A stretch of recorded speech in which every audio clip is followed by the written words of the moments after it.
In the heart of Perth, where the sun casts long shadows over the Swan River, a figure emerged from the city's underbelly. A man whose name would become synonymous with power and fear. Ray Cilli. Once a mere whisper among the ranks of the Comancheros, Cilli's ascent was swift and unrelenting. He transformed the motorcycle club into a formidable force, extending its reach beyond Western Australia. But with power came enemies, both within and outside the law. For years, authorities sought to dismantle the empire Cilli had built. Yet each time they closed in, he slipped through their grasp, leaving behind a trail of unanswered questions and unresolved cases. Then, without warning, Cilli vanished. Rumors spread. Had he fled the country? Was he eliminated by rivals? The underworld buzzed with speculation, but the truth remained elusive. Half a decade later, in a remote corner of Southeast Asia, local authorities detained a man whose identity had been obscured by time and distance. It was Ray Cilli. His capture sent shockwaves through the criminal networks of Australia. Associates went silent, and rivals watched closely, anticipating the ripple effects of his downfall. How did a man of such influence find himself isolated and imprisoned far from home? What secrets did he carry, and who might he implicate to regain his freedom? The story of Ray Cilli is one of ambition, evasion, and the inexorable reach of justice. Stay with us as we unravel one of Melbourne's most chilling underworld mysteries. And if you want more in-depth investigations into the criminal underworld, don't forget to like this video and subscribe to the Criminal Files. Power in the criminal underworld isn't just about money. It's about control. Fear, the ability to walk into a room and know that every person inside is either with you or too afraid to stand against you. For years, Ray Cilli was that man. His name wasn't just spoken in whispers, it was a force, a warning. He was the most powerful and feared leader of the Comanchero Motorcycle Club in Perth, a man whose reputation extended far beyond Western Australia. The gang wasn't just a group of outlaw bikers, they were a criminal empire, one of the most feared in Australia, with ties to international cartels, drug trafficking, and a network of violence that left no room for mistakes. For those who crossed them, there were two options: disappear or pay the price. Ray Cilli didn't just rise to the top, he took it. From drug deals to extortion, intimidation, and brutal enforcement of territory, he built a name that demanded respect and absolute loyalty. He wasn't reckless, he was calculated, strategic, always 3 steps ahead. Law enforcement knew who he was. They wanted him. They tried. But Ray Cilli wasn't like the others. While gang members around him were arrested, prosecuted, and thrown behind bars, Cilli remained untouchable. Every time the authorities thought they had enough to bring him down, he slipped away. A ghost in the system, a king ruling from the shadows. But in this world, no one stays on top forever. For years, the Comancheros controlled drug shipments, firearms, and criminal networks that spread across state lines. Rivals feared them. Businesses paid them. Police watched them. And Cilli, he held the reins of it all. But something changed. The loyalty that once protected him began to fracture. The alliances he had forged started to crumble. Whispers of betrayal spread through the underworld as trusted men turned into informants, and law enforcement tightened their grip. A secret operation was closing in, and then it happened. One mistake, one deal gone wrong, and just like that, everything began to collapse. Ray Cilli vanished. For years, his name disappeared from the streets. Rumors spread. Some said he had escaped to Southeast Asia, hiding in a place where no one could touch him. Others believed he was eliminated by those who once swore allegiance to him. But then, thousands of miles from Perth, authorities made an arrest. The name on the record? Ray Cilli. His empire was in ruins, his allies had turned against him, and now he was alone. Was this a long-awaited takedown by law enforcement? Or had the underworld itself decided he was no longer fit to rule? The story of Ray Cilli is more than a crime saga.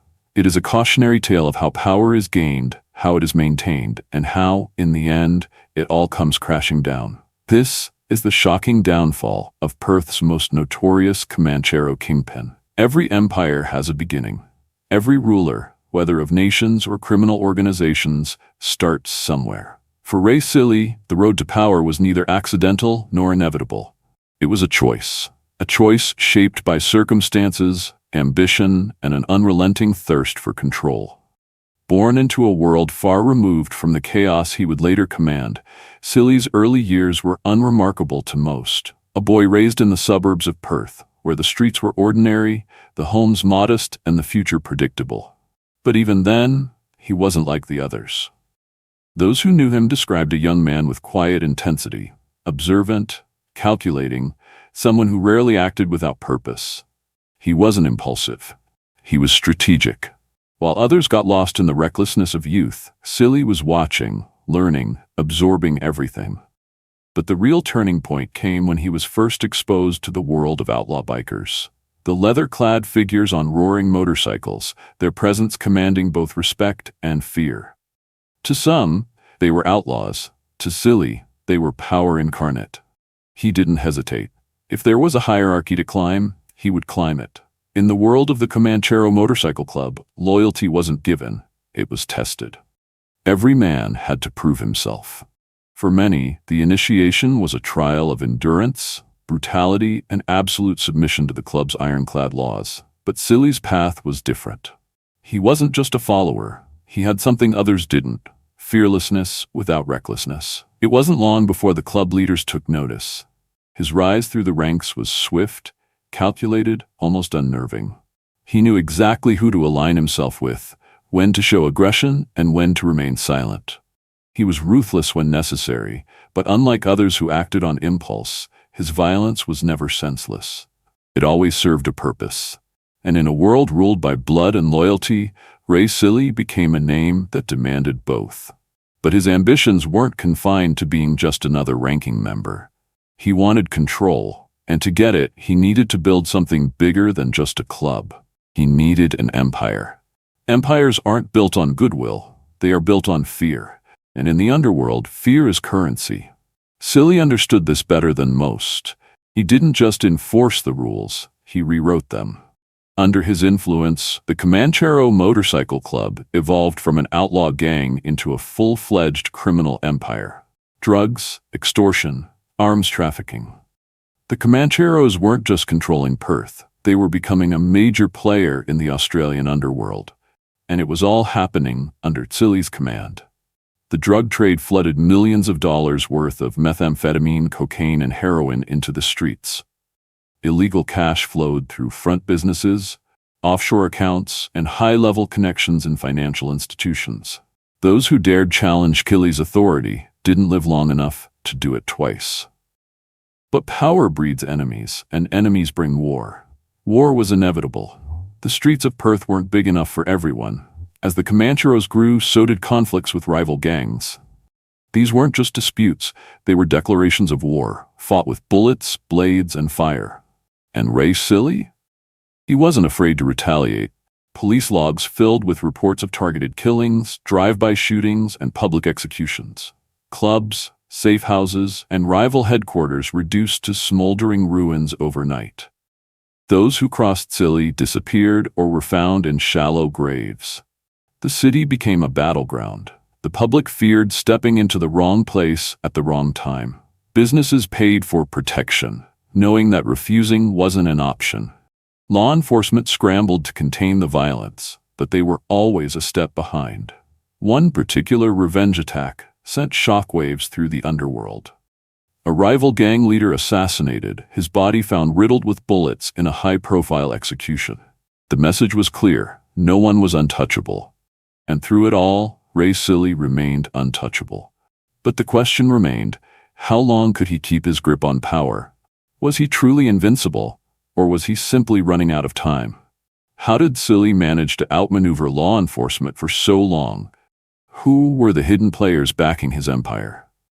And what was the one mistake that finally turned his empire to ruins? The rise was unstoppable.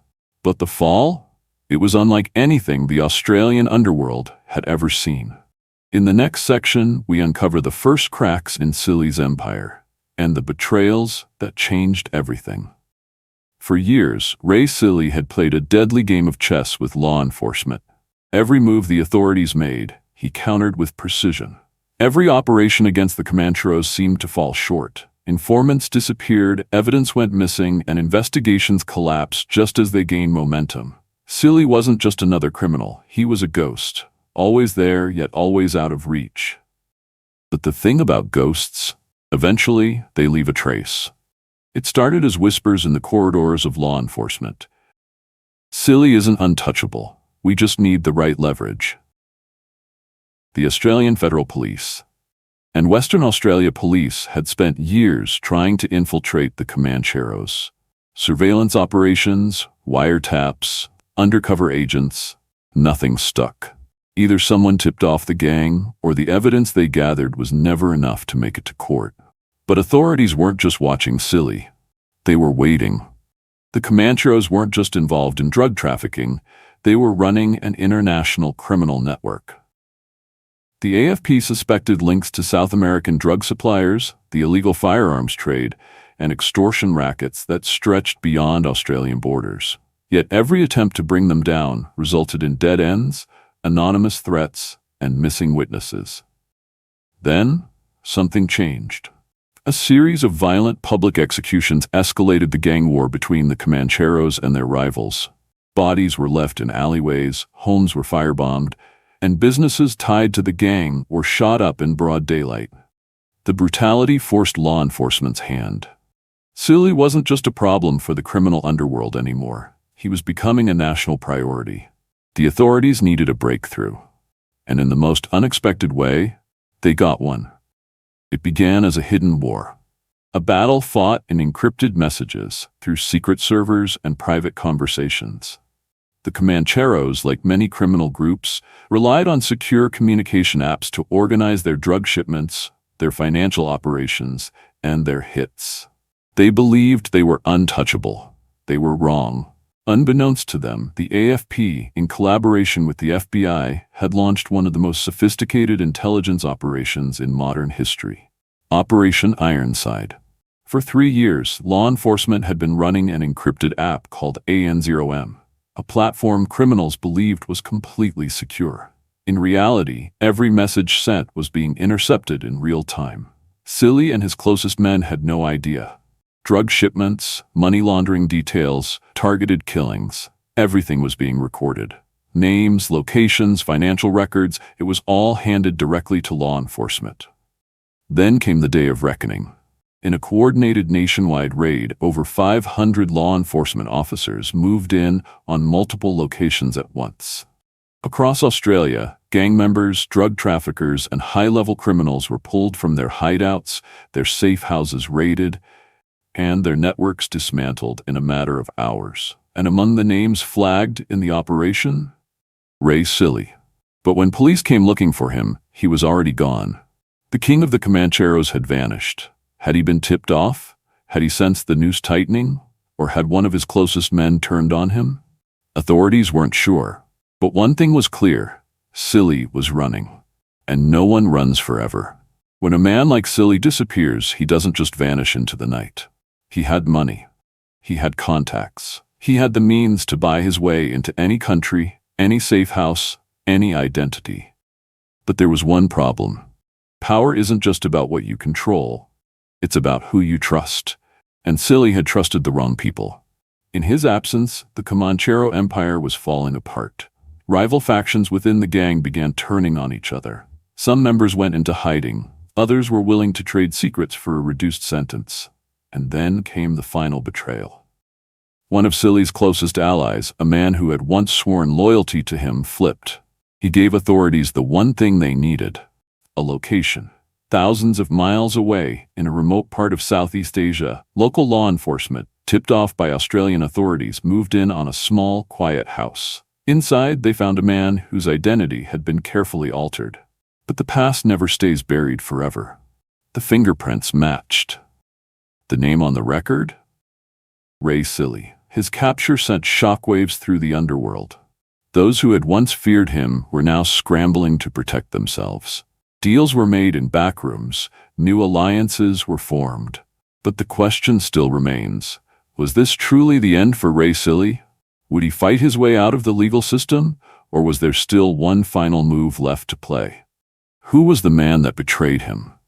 Was Cilli's downfall truly orchestrated by law enforcement?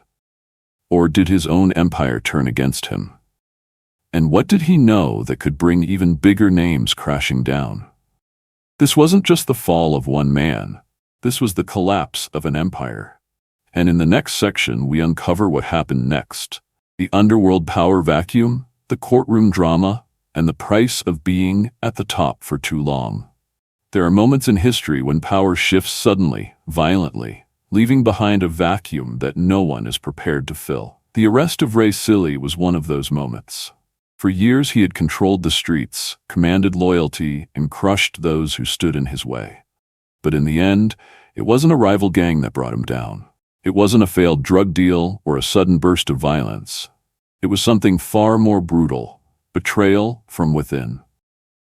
No one knew exactly how long Cilli had been hiding in Southeast Asia, but it was clear he had grown comfortable in his exile. He wasn't living in a dingy motel or surviving on scraps.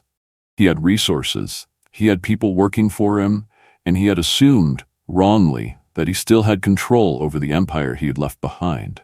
But when the betrayal was set in motion, it was already too late. One phone call, one piece of information. That's all it took. Law enforcement, both local and international, had been watching, waiting for the right moment. And when it came, they didn't hold back. In the early hours before dawn, a team of elite police officers, heavily armed and trained for high-risk operations, surrounded Cilli's hideout.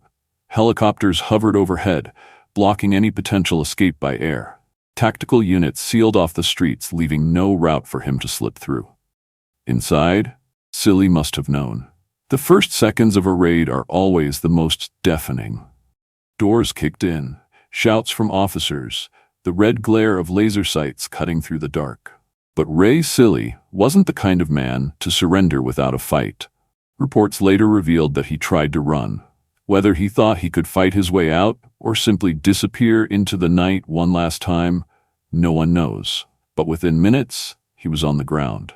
Hands restrained, with the weight of an empire's collapse pressing down on him. The news spread faster than anyone could have imagined. The headlines wrote themselves. Australia's most wanted biker boss captured after years on the run. But inside the criminal underworld, the reaction was different. There was no mourning, no outcry, no calls for revenge, because something had already begun to shift. For years, Cilli had been the glue that held the Comanchero Empire together. Without him, cracks appeared almost immediately. What remained of the gang was now divided, those who wanted to take over and those who wanted to get out before they became the next target. Some celebrated his downfall. His enemies, both inside and outside the organization, saw an opportunity. There were debts to settle, power struggles to win, and a throne left empty. But the biggest question was the one no one dared to speak out loud. Would Cilli talk? Would he name names to save himself? Because if he did, the fallout would be catastrophic. There are two kinds of criminals who enter the justice system: those who still believe in the code, and those who know the code means nothing when you're facing life in prison. No one knew which one Cilli would be. His trial was the spectacle that law enforcement had waited years for. The charges were extensive: drug trafficking, violent crimes, conspiracy, money laundering, and orchestrating gang-related attacks.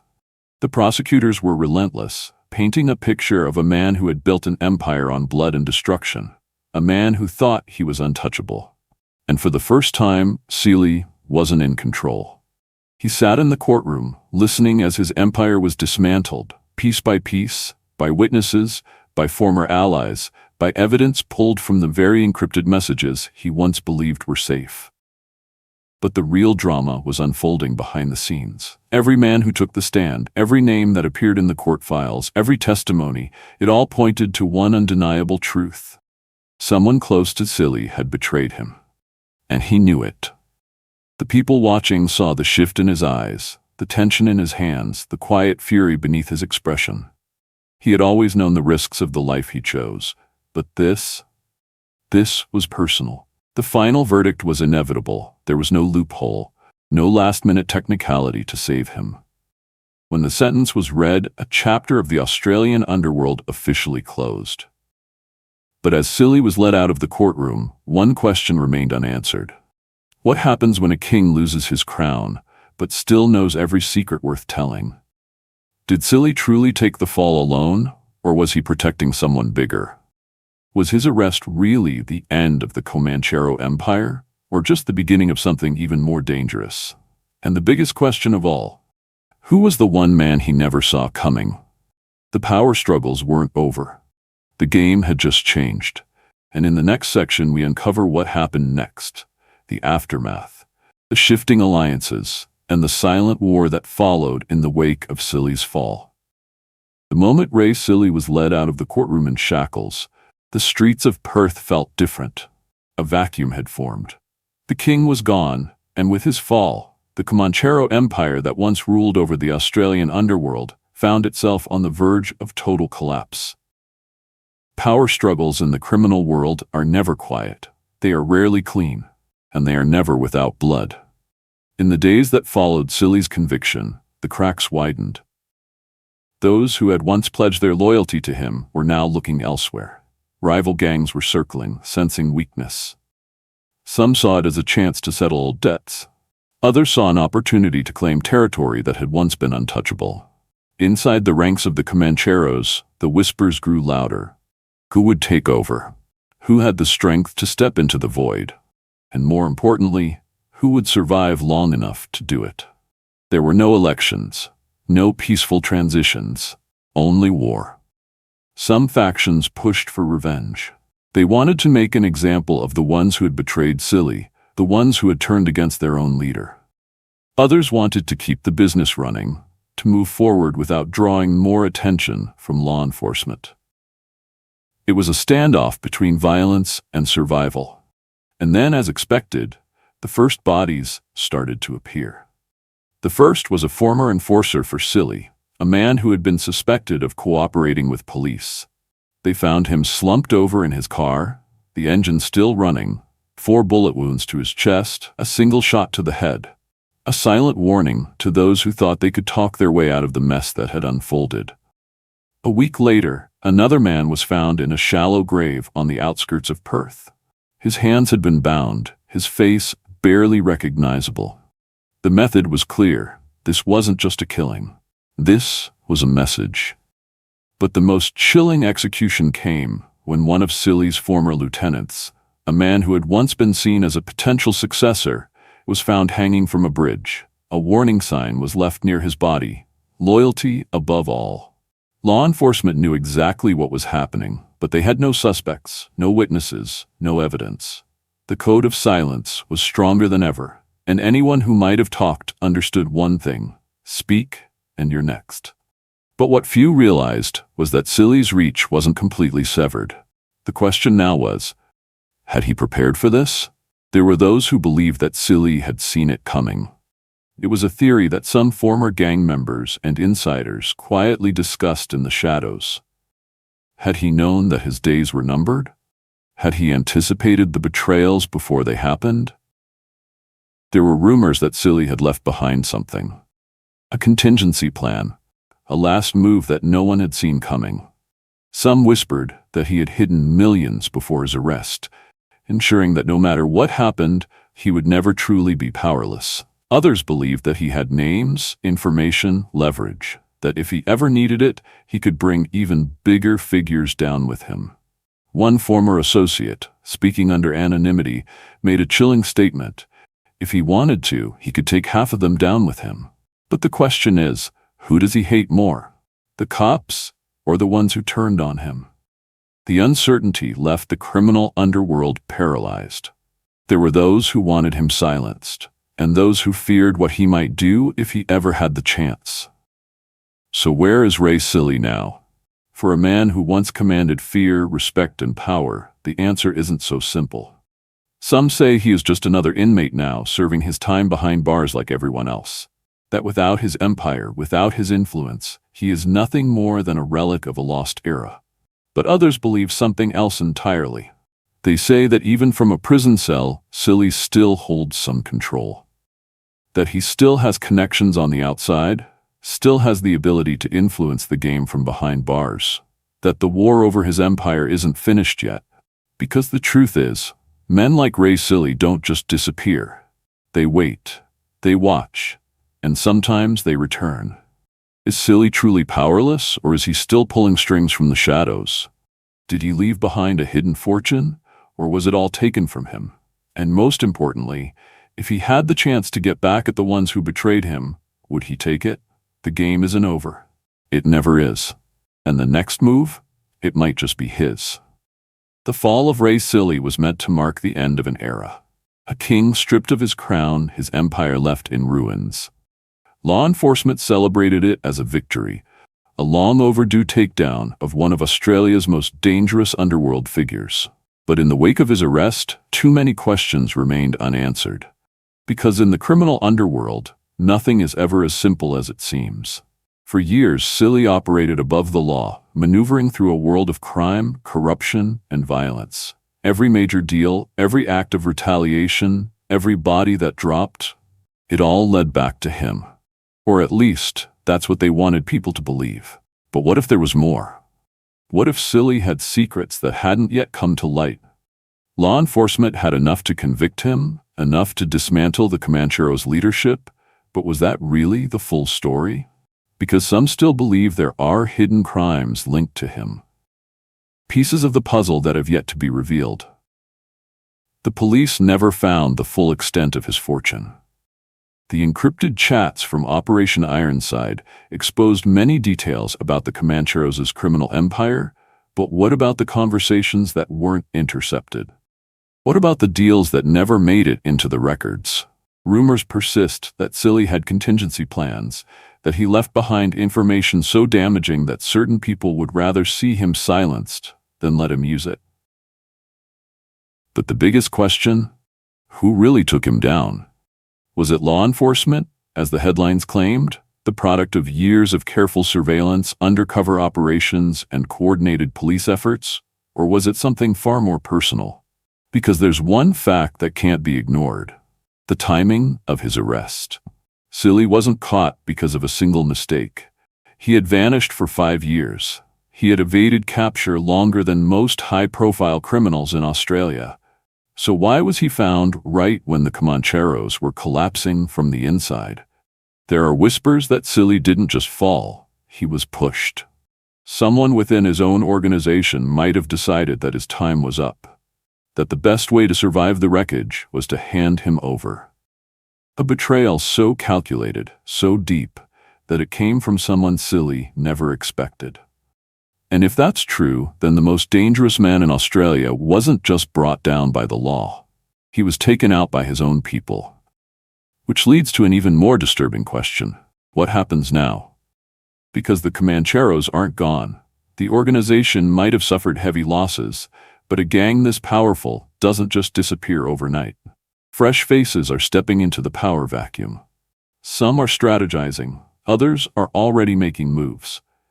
The names behind Cilli's betrayal aren't out of the picture. Will the Comancheros return stronger than before? If history has proven anything, it's that every downfall creates an opportunity for someone else to rise. There's already talk of a new generation stepping up, determined to rebuild the empire Cilli once controlled. And if that happens, what's to say the same brutality, the same ambition, and the same thirst for power won't return, this time even stronger? So was Ray Cilli's fate inevitable? Was his arrest the result of years of reckless decisions, a slow, unavoidable decline, or was he taken down by forces he never saw coming? And if he ever gets the chance, will he strike back? Who truly orchestrated the fall of Ray Cilli? Was it law enforcement or someone far closer? Did Cilli leave behind something that could still change everything? And most importantly, if the Comancheros rise again, will the cycle of violence repeat itself? The story of Ray Cilli isn't just about the past, it's about what comes next. And the next move? It hasn't been played yet. What do you think? Was this an unavoidable fate, or did Ray Cilli make a mistake that doomed him? Let us know your thoughts in the comments below. If you found this deep dive into Perth's most notorious Kingpin gripping, don't forget to hit that like button and subscribe for more shocking true crime cases. But now, We want to hear from you. Was Ray Cilli's downfall inevitable? Or was he taken out by forces far bigger than the law? Did he make one fatal mistake? Or was the betrayal planned long before he saw it coming?